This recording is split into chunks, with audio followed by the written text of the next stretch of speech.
Olá, paz do Senhor, povo de Deus. Eu quero meditar com vocês agora sobre o olhar. Nós olhamos para diversas coisas na nossa vida, não tem como. Temos um olho e graças a Deus por ter a vista, a visão perfeita. Mas ao longo das Escrituras Sagradas nós vamos encontrar diversas pessoas que por causa de um simples olhar, porque é assim que nós falamos, um simples olhar acabou perecendo. Há um texto na Bíblia que eu quero ler com vocês, quero compartilhar nesse momento, que diz assim, Mateus capítulo 6, o versículo 22 e 23, diz da seguinte maneira, a candeia do corpo são os teus olhos, de sorte que se os teus olhos forem bons, todo o teu corpo terá luz. Se porém os seus olhos forem maus, o teu corpo será tenebroso. Se portanto a luz que há em ti são trevas, quão grandes serão tais trevas. É importante nós entendermos aqui que isso é a continuação do Sermão da Montanha ou do Sermão do Monte. E Jesus ele está nos falando, dentro do contexto, versículos antes ele está falando sobre o tesouro na terra. Versículos depois, do 23, ele vai falar que ninguém pode servir a dois senhores. Ou seja, todo o contexto está relacionado dentro aqui de bens materiais. Ou seja, do bem maior que é juntar tesouro no céu. E o que tem a ver os olhos? Jesus está falando que se seus olhos forem bons, em outras palavras, dentro do contexto, se os seus olhos forem bons, é um olhar generoso, é um olhar de amor, é um olhar sem cobiça. Se os teus olhos forem maus, é um olhar cobiçoso, é um olhar que está naquilo que não te pertence. Então é interessante a gente saber e lembrar rapidamente que vamos lembrar da mulher de Ló. Um simples olhar para trás transformou ela numa estátua de sal. E por que ela olhou para trás? Porque ela estava cobiçando, desejando o que estava ficando para trás.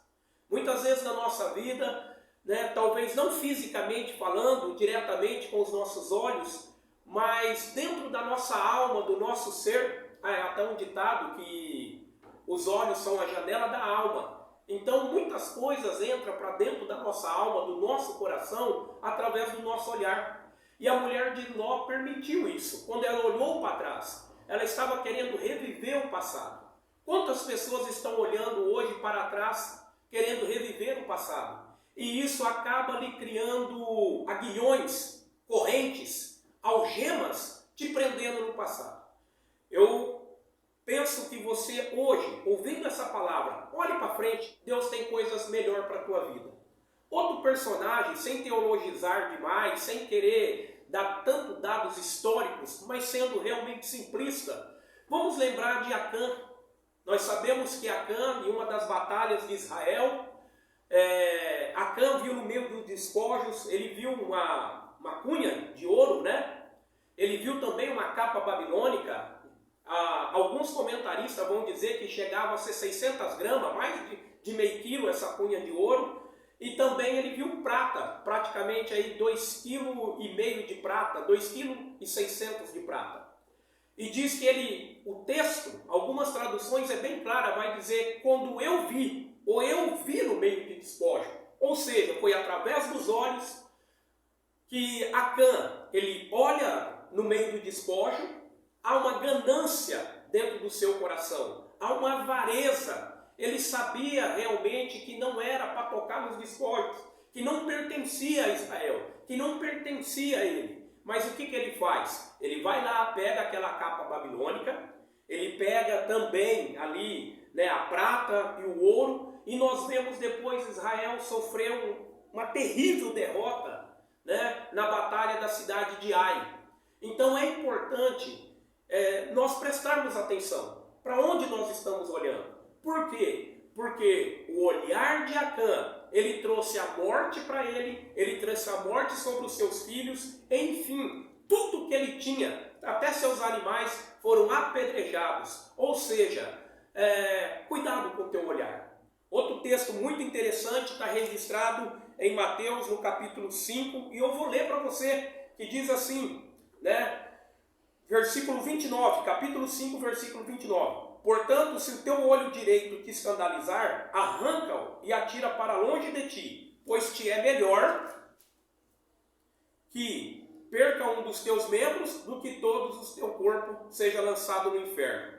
E se a tua mão direita te escandalizar, corta e atira para longe de ti, porque te é melhor que um dos teus membros se perca do que todo o teu corpo seja lançado no inferno. Jesus também está dando aqui uma dura exortação para a nossa vida. E quando Jesus está falando sobre o teu olho direito ou tua mão direita, Jesus está deixando bem claro que há coisas que vão custar muito para nós. Há coisas que para nós tirarmos os nossos olhos vai ter um custo alto, porque nós julgamos como coisas importantes para a nossa vida.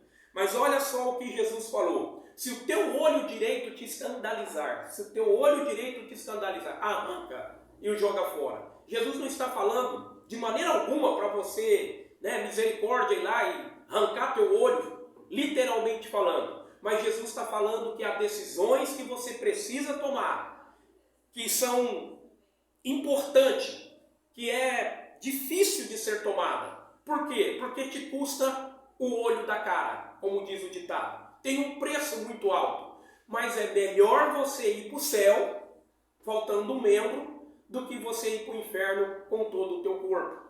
Jesus também vai dizer, se a tua mão direita te escandalizar, arranca e lança para fora. Boa parte das pessoas no mundo são destros, ou seja, a sua mão da habilidade, a sua mão que você trabalha, a sua mão da destreza. É importante que você também preste atenção que, apesar de tudo, sendo a tua mão direita a sua habilidade que você tem, é mais importante você perder do que você ir para o inferno com todo o seu corpo. Ou seja, um olhar é muito perigoso. Pense nisso. Preste atenção para onde você anda olhando.